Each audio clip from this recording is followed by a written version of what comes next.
Hi, and welcome to Module 6, the close. We are on step number 6 out of 8 in 8 steps to your multifamily investing success. Module 6, overview, closing the deal. Proration calculation formula, how to ensure the maximum and correct funds are transferred to you so you don't leave money on the table or out of pocket at close. The crucial closing document that guarantees a smooth transition between the seller and the buyer, or you. The vital things that have to happen at close of escrow. Type of insurance you need from day one to protect you and the property. Let's recap Module 5. Action plans for Module 5. Did you do your due diligence checklist? Did you retrade or counter your offer tied to discovery of defect during due diligence? Did you do a lease audit? What was your discovery? The closing checklist. Look in our business in a box, pull out the closing checklist, and follow along. Know your property. Get a checklist out to know the items on your property. Does your property have a master meter? Etc. Rents. Last module, we talked about proration. This time, proration has to do with you and how much money is in your pocket. On the screen, you'll see an example of how to calculate a proration. Please follow along. At time of close, you will be issued a settlement statement. Make sure you review that settlement statement. There are many items on there that can affect your bottom line. One item are the transfer of security deposits, and another item are the prorations of rent that are allowed to you, credited to the seller, and debited against the buyer at close of escrow. On the day of close, there are several items you'll need to attend to. One item is transferring all utilities out of the seller's name and into your name. Those utilities could include water, sewer, trash, any master meters, which could include gas, natural gas, electricity, any contracts that are tied to the property, such as cable, internet, security, landscape, etc. Make sure you have insurance on your property the day you close. Make sure the policy is bound and in place so that you are protected. Any contracts associated to the property should be transferred from the seller's name into the buyer's entity name. Some examples of those contracts could include a termite warranty, any pest control, maintenance contracts, laundry contracts, service contracts, such as for an elevator, pool contracts, landscaping, and snow removal. Any employees would be transferred from the seller's payroll to the buyer's payroll at this time. Are you going to retain on-site maintenance? Do you have an on-site manager or a current property manager? Do you have an on-site leasing manager? Do you have an on-site property manager? Does any of these employees currently live on site in a unit that's provided to them as a part of their compensation? A letter of estoppel is a letter from the seller that verifies the information passing along to the buyer. The rental amount should be X dollars. This contract should have X amount of months left in its lease. The letter of estoppel restates information such as how much security deposit was paid on the property by the tenant, how much of that is refundable. It also gives you monthly rent and tells what day of the month that rent is due on. All the terms on the letter of estoppel should agree with the lease and should be verified by you, the dates and the dollar amounts, to make sure that you don't have problems later. So Tom, we're talking about the letter of estoppel and some of the challenges you may have had, or how it can help, or how sellers are acting right now with the letter of estoppel and what you've done in the past. So letter of estoppel is hard to get. A deal that I bought had a few problems, and I couldn't get a letter of estoppel, And it's just so frustrating for me to have to fight and work through these problems when a letter of estoppel could have solved these problems. So I bought a property from a seller who, instead of prorating rents like we do, so that all rent is due and collectible on the first of the month, this seller will write a contract the day you moved in, your rent was due 30 days from that date. So this seller had rents due on the 1st, rents due on the 3rd, rents due on the 17th, rents due on the 21st. You get the idea. Yep. So when you have a property and you manage it like that, you're making a full-time job for yourself trying to collect rent. We want all the rent on the 1st. Any rent that's not in by the 2nd is considered late. Late fees start on the 5th, and it keeps it easy.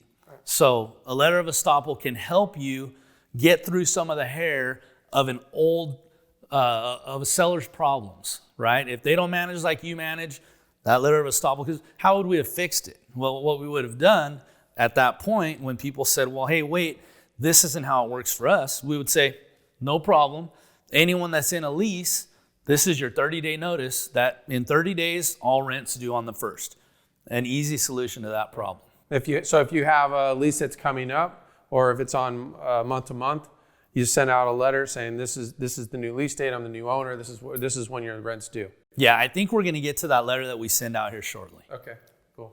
The day we take over a property, we deliver a letter to all the tenants. That letter is going to update the contact info. That's my contact info to them, but it's also going to ask them to provide their contact info to me. So I want to let them know where to pay their rent, how to pay their rent, what forms are accepted, how to get a hold of us if they have maintenance issues, and how to get started in the repair process. They might want to renegotiate their contract. They might want to extend. They might want to give 30 days notice. All this information that we give them lets them know how to deal with us as managers. In return, we ask them to provide some information to us. We ask for the name of anyone that lives in the unit. We ask for a good phone number for anyone that lives in the unit. And we also ask for their email. A lot of times when we take over properties with long-term tenants, they don't give emails. For us, we communicate with email all the time, or through email. For us, we communicate through email all the time. We have a lot of tenants that don't always have minutes on their phone. So when you get into a situation where a tenant doesn't have minutes on their phone at the middle of the month or towards the end of the month, they seem to always have access to their email. So for us, we love to get email addresses. So again, the welcome letter that we deliver is a flyer on the door. It gives our name, our phone number, our email address. If they don't respond to that letter, it gets followed up by a notice of noncompliance. If they don't follow up with that after we give them a notice of noncompliance, typically we're going to give them the 5-day pay or quit, which is the first component in eviction. And that's our nasty letter, and we don't like it to get to that. But I'll also tell you that's the most effective letter. Because tenants don't really care when you ask them what their name is. They might save your letter, so if they have a maintenance issue, they might call you. But they're not going to share their information back with you. When you give them a notice on their door that says they have 5 days to pay their rent or they're going to be evicted, they're immediately going to contact you and tell you, I already paid my rent, you can't evict me, you don't own the property. I've heard lots of things from them. But all you're trying to do is establish contact with them. And if they have paid their rent and the rent was delivered to you at close of escrow, you don't want to serve them that notice, right? You want to serve that notice at the point where the rent becomes late. But we want to get their attention, we want to get to know them, and we want to show them, hey, we're good people, we take care of our property. Almost every time we buy a property, it's in disrepair. And the tenants can't believe that we are ready to fix all the issues that they have with their apartment. We've had this leak for months. We've lived with this for years. We told the old manager about it 100 times and they never did anything for it. So we want to start off on the right foot with these tenants, and we always take care of maintenance. We take care of maintenance as fast as we can because we want our properties to be taken care of. A couple other forms of communication. Once we get their email, we send them an invitation to activate their online portal. That invitation can come text or email, but it's an email only online portal access. So if you have a phone number but you don't have an email, they can't join. But the tenant portal now gives them messaging ability, and it also gives them access to their tenant ledger. Another thing it gives them is the ability to submit online maintenance requests. So they don't even have to call us. They can just go online, type in their issue. I'm noticing the trend right now. People don't like to talk on the phone. People don't like to answer their phone. But if they can conveniently message you and you can respond to them, that's the preferred method of communication. And it's important to follow the trends. So again, get their contact information, whatever you got to do to get it. If you could have got it through a letter of estoppel when you close on the property, that would have been great. So always ask for it, and you might be surprised. Another thing we do is we have a magnet that goes on the refrigerator that's about the size of a business card, and we leave that in every apartment. And our apartments, they're all tied to our maintenance number. So we'll talk about that in maintenance, or we'll talk about maintenance in management. But putting that sticker on the fridge, giving them access to us, is something that we do immediately. Another thing that you have to have ready at closing is your bank account. If you set up an LLC for holding, you immediately want every penny of rent to go into that account. You also should have written your earnest money and your down payment out of that account. That's not essential, but what I find is I use one bank account for each entity, or only for property management. The worst thing you can do is be lazy and not have a fresh checking account ready and start intermingling funds. If you have rents pushed in there with your trips to the grocery store and to the restaurants and fuel and all those things in your personal checking account, it's really hard to do your taxes at the end of the year. So start clean the day you buy a property, write your first insurance check, turn on your water and your gas and your electricity and deposits from that bank account, and receive all your income into that account. And you want a separate account for each entity. So remember I told you that I have a holding company and a property management company, so they have separate checking accounts. Here's some actions. Close on the 5th. Remember we talked about closing on the 5th? Remember why we close on the 5th. If you save money by closing on the 5th, jump in that Facebook group and tag me and tell me how much money you saved, and we'll find the author of that book that I read 30 years ago, and we'll tell him thanks. Insurance. Again, we provide a couple of different insurance options to our tenants. We require them to provide proof of liability to landlord insurance to us. They can do that through our website. Our property management software is called Appfolio, and Appfolio offers every tenant the ability to enroll with Roost renter's insurance. When they get their own renter's insurance, that policy provides liability to landlord, but it also gives them some coverage for their contents. So if something happens, they're covered as well. If they choose not to provide their own insurance, we automatically enroll them in liability only, liability to landlord, and we charge them monthly for that.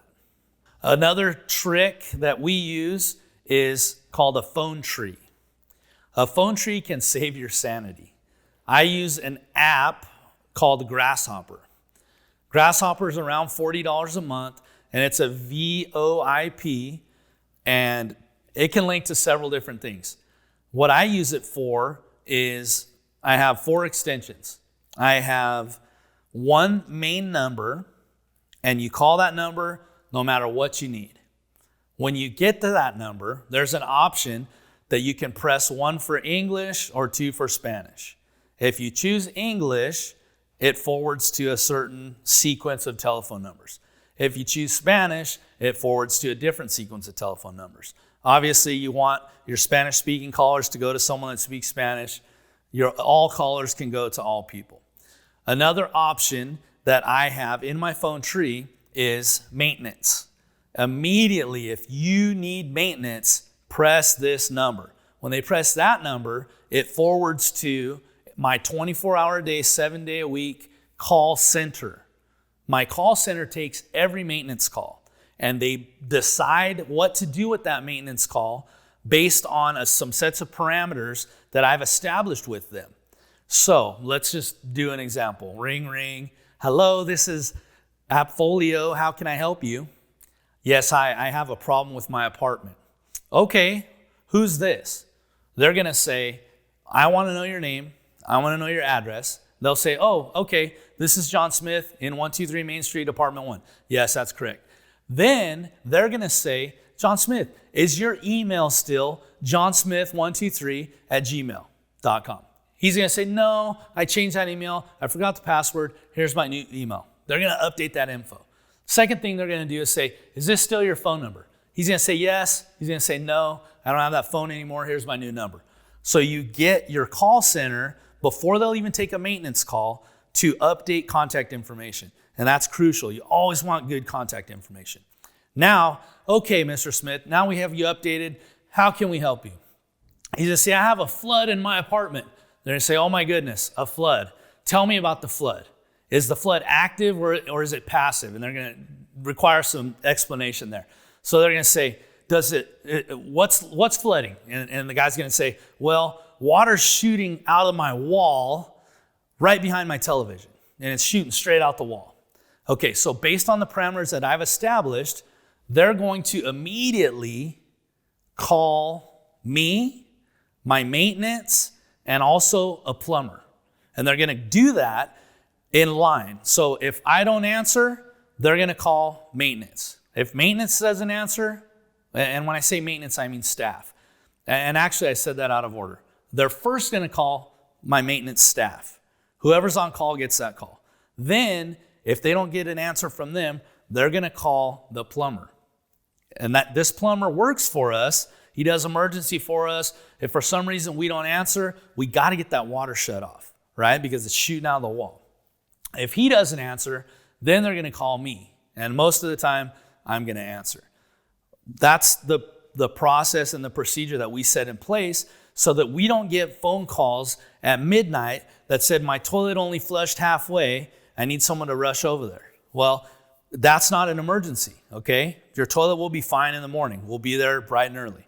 But you're setting up the parameters for your maintenance calls, and it's going to save your sanity. Another option on our phone tree is sales and leasing. So if you have a complaint about your neighbor or someone parked in your spot, or if you're looking for an apartment, you're going to press this option. And all those calls go to whoever's on call, and this could be day or night. And if no one answers, it immediately texts them when they hang up, and we have a pre-recorded message, and it says, sorry I couldn't take your call. If you're looking to rent an apartment, go to our website, blah, blah, blah, blah, blah, blah.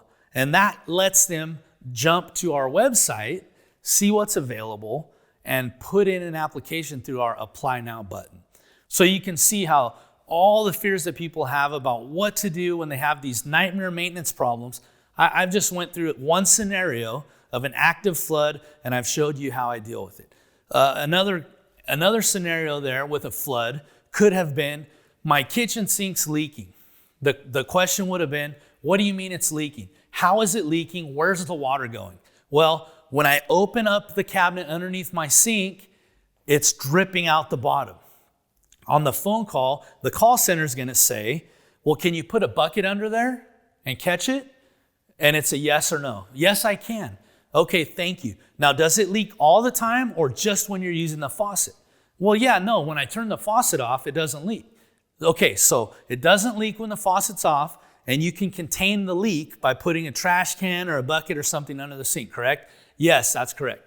Okay, it's 8 p.m., it's 9 p.m., it's 2 a.m., we'll send someone over bright and early. So it just saves your sanity. And all we're doing is just creating a certain list of policies and procedures to follow.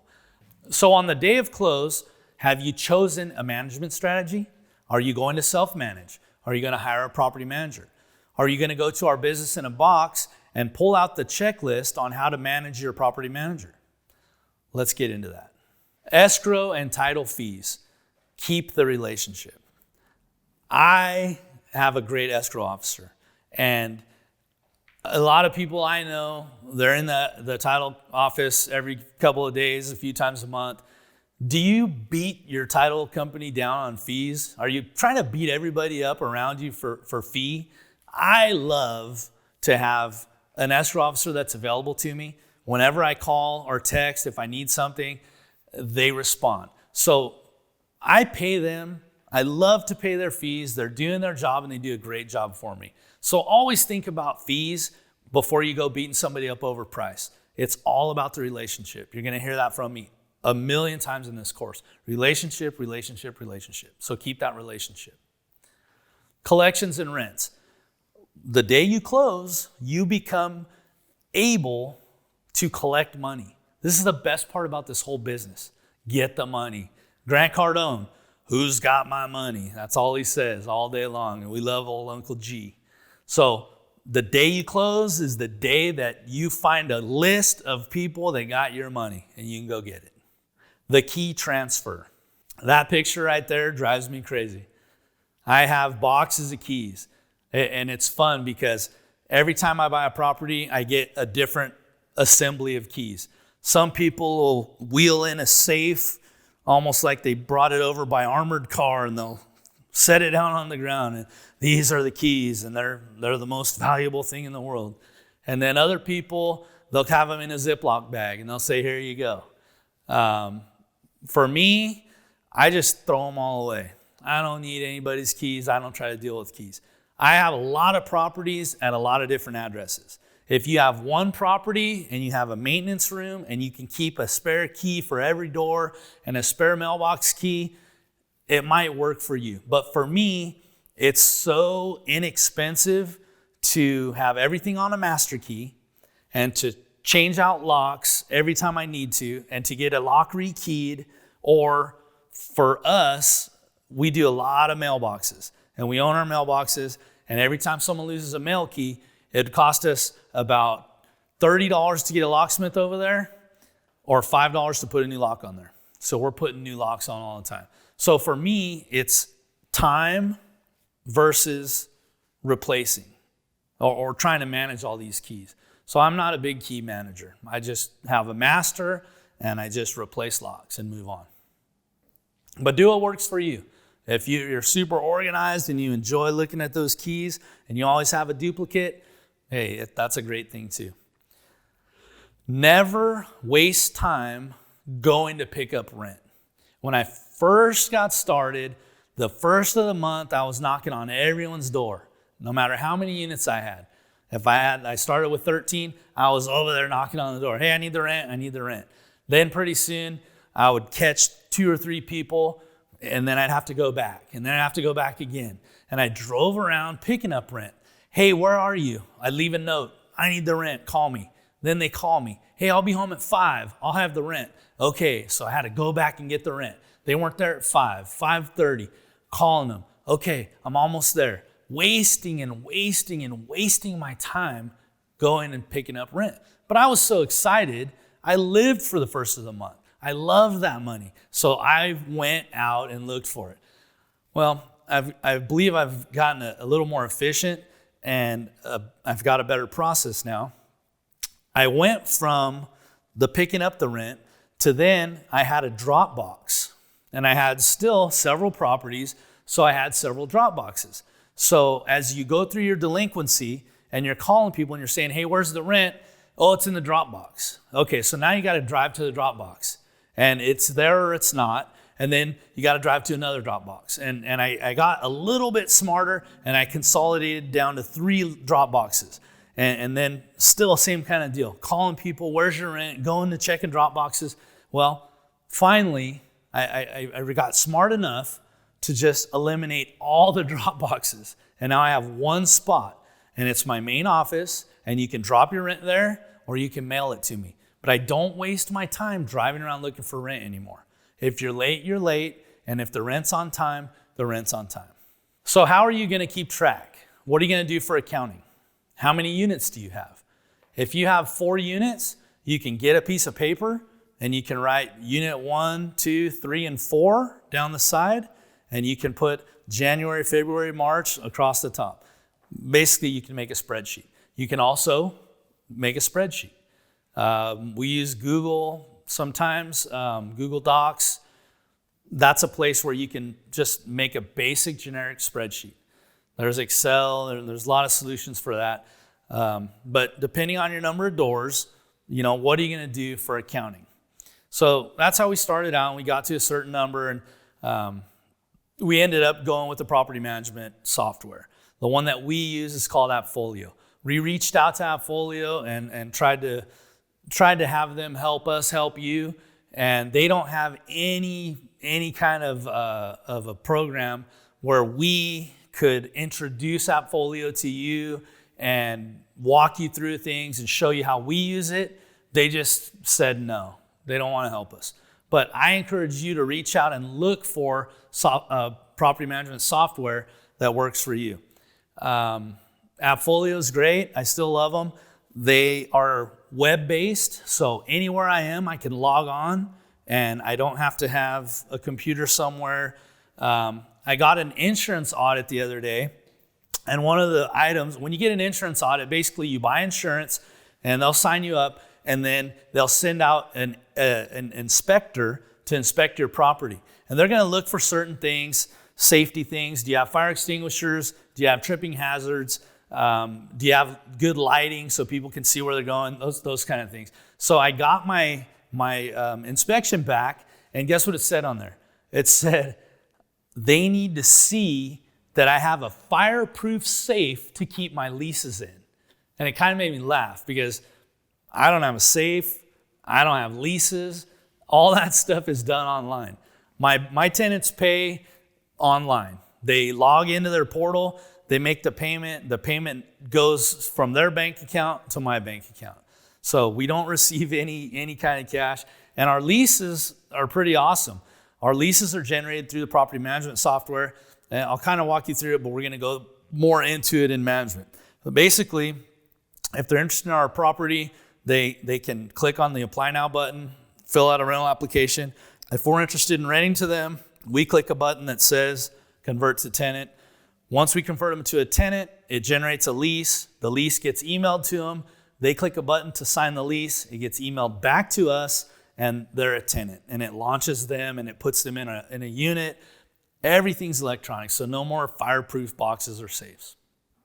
The transition of your management plan. When you took over this property, did you leave the existing property manager in place, or did you transition that existing property manager out? So now it's time to celebrate. What are you going to do to celebrate? For me, I worked with a gentleman once that every time he sold a property, he would take his client out to a fancy restaurant, and they would have a bottle of expensive wine. And he worked with really high net worth individuals. They could have afforded to buy these bottles of wine that he was buying, but for him it was just a way for him to close the deal and to celebrate with them and to say thank you to them. Thank you. It's all about relationships. So do something to celebrate. Every time you close a property, it's a win. The last thing I want to talk about is what happens at the close. Now, you've done all this work to get here, and now you're closing on your first deal, and you're probably nervous, and what's going to happen first, right? And the answer is nothing really happens. You've done such a good job, and you've set everything up. You've followed the procedures that we've taught you. There's really nothing that happens. What happens is you collect your money. The next month rolls around, you collect it again. And if you're like me, when I got my first 13 units, those 13 units replaced my income, my job. I found myself in a dual income situation. And you wait another month and you say, I'm not sure if this is really real. So the next month rolls in and it happens again. And after 2 or 3 months, I wasn't thinking about my job anymore. I was thinking, how do I get more apartments? So hopefully you have the same experience as I did. All right, so Module 6, action plans. What are you going to do for the close. You're going to close on the 5th of the month. Why are you going to close on the 5th of the month? I hope by now you know the answer to that. You're going to set up your insurance, and you're going to require your tenants to have insurance. Again, remember, if they're in a lease right now, you can't make any changes to that lease. If it's an expired lease, in my state, I can give them at that point a 30-day notice and make any changes to the lease I want. But you have to honor the contract that's in place. Are you going to use a call center? I am going to tell you, please use a call center. Please use a call center. It changed my life. I can turn that on, I can turn that off, and your tenants love you for it because you're always answering and someone's responding to them, and you'll love it because you're not going to be tied to that. You're not going to be married to that phone, and every time it rings, you're not going to jump. So please use a call center. Please implement a good management strategy. Use our checklist. We tell you how to manage your manager. We tell you how to manage. It's all the same, but please have a plan in place. Use that checklist for closing. Make sure that you set up your rent collection. The key transfer, you got it figured out by now. Online payments and drop-offs. Please don't go to the apartment chasing money.